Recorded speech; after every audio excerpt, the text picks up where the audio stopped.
Ladies and gents, welcome back to another video. In front of me, here's a small package. Inside of it is an iPod Touch. This is an iPod Touch 3rd gen. It's a 32 gig model. I paid just about $15 for it.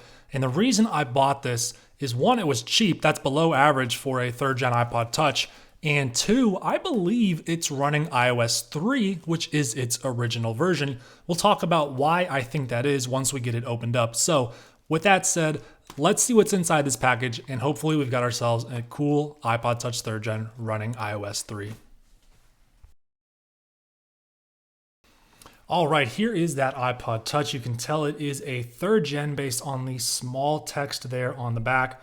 The capacity there is written in a smaller font compared to the 2nd gen. They both had 32 gigs, but I can tell this is a 3rd gen. So let's see if this thing, oh, it's already on. Perfect. Let me give this a little bit of a clean so it looks a little better for you guys.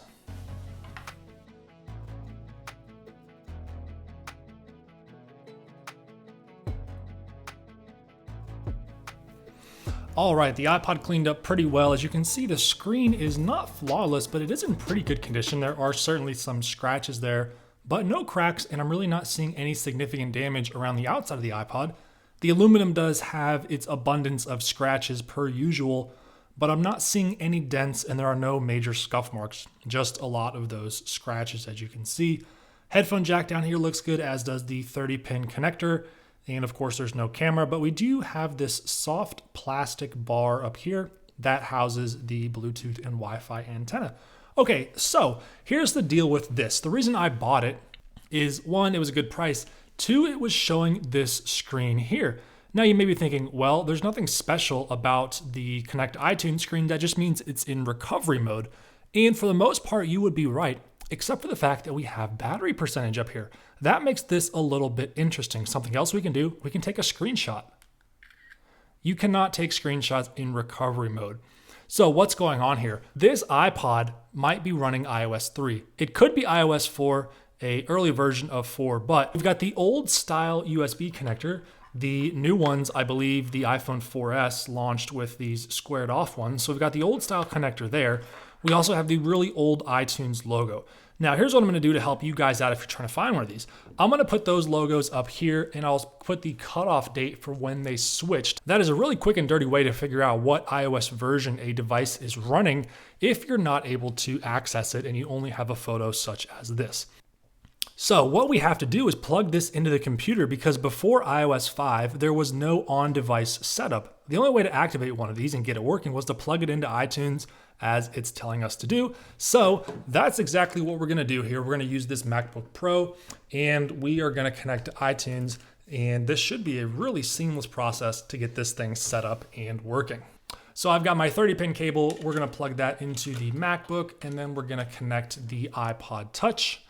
We'll keep that iPod right here, and we're actually gonna open Finder because this is macOS Monterey. And here's our iPod Touch, and there we go. That was it. It's already activated. That was all we needed to do. So now we're completely done with the MacBook. So we can go ahead and disconnect and close that up. So here we go, moment of truth. Is this gonna be iOS 3 or iOS 4? And it is iOS 3. The reason I know that, we've got the old dock here with the metallic flat design. We also have no home screen wallpaper. The iPod Touch 3rd gen did receive the update for iOS 4 that allowed it to have that home screen wallpaper. That is absent here. So this is pretty sweet. The 3rd gen iPod Touch is pretty overlooked, or at least it was when it first came out. I believe it's actually more popular now than at the time, at least in comparison to the 2nd, 1st, and 4th gen that it kind of competes against nowadays for old iPods. The reason for that is because it is only available in 32 or 64 gigabytes. It's the only iPod Touch that had those specific configurations, and it's also fairly powerful in comparison to older iOS devices. You can do a lot of stuff with this. So this is 3.1.2. I don't remember what version this Touch launched with. I'll put that up on the screen there. It does have 2 photos. That should be the screenshots that I took. Just like that, you can see there, we do have that photo in the album.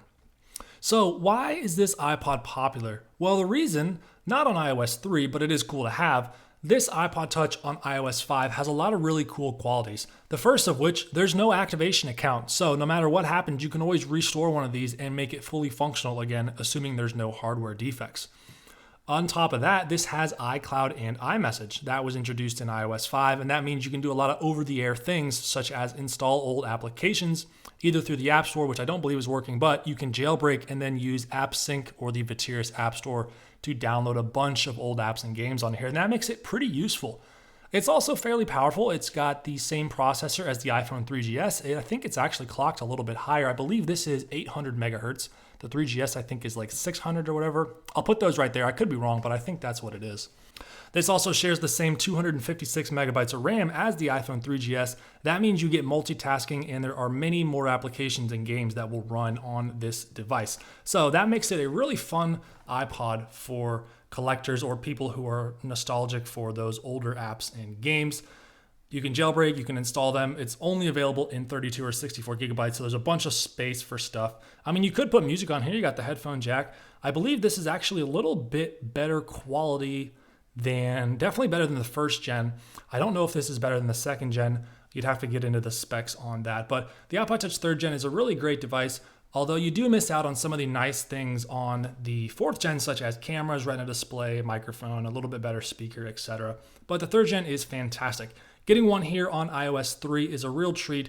These are hard to find, and unlike many other older Apple products, this one cannot be downgraded. So getting one on iOS 3 means that it has just never been updated. There's no way to go back to this like you could on an iPod Touch 2nd gen or an iPhone 4S or an iPhone 4.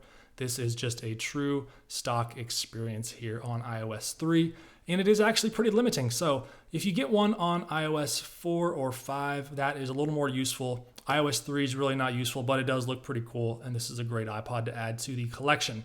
If you get one on iOS 5, you can do a bunch of stuff with it. Jailbreak, apps and games, iMessage, iCloud. I mean, you can literally still send iMessages from an iPod Touch 3rd gen to anybody that has an iPhone, iPad, etc. It's actually pretty cool that that is still working. So there you guys have it. That's been a quick look here. I know there's not a whole lot to see. One thing we can look at are the iOS 3 wallpapers that are buried inside of the General tab inside of Settings. That's pretty unique. So a lot of carryover from iOS 1 and 2, and then we've got the unique iPod wallpapers up here. Those look pretty nice as well. Keep in mind that this is only going to show up on the lock screen. There is no home screen wallpaper here on the iPod Touch 3rd gen, at least not until iOS 4. Let's go with these pebbles here. I think it complements the black and the silver of the iPod Touch pretty well. There you guys have it. That is pretty cool. All right, that's going to do it for this video. Hope you guys enjoyed a look here at this iPod Touch 3rd gen running iOS 3.1.3. This thing came out in 2009, and it's still going strong here in 2024. Thank you so much for watching, and as always, I look forward to seeing you in another one of my videos.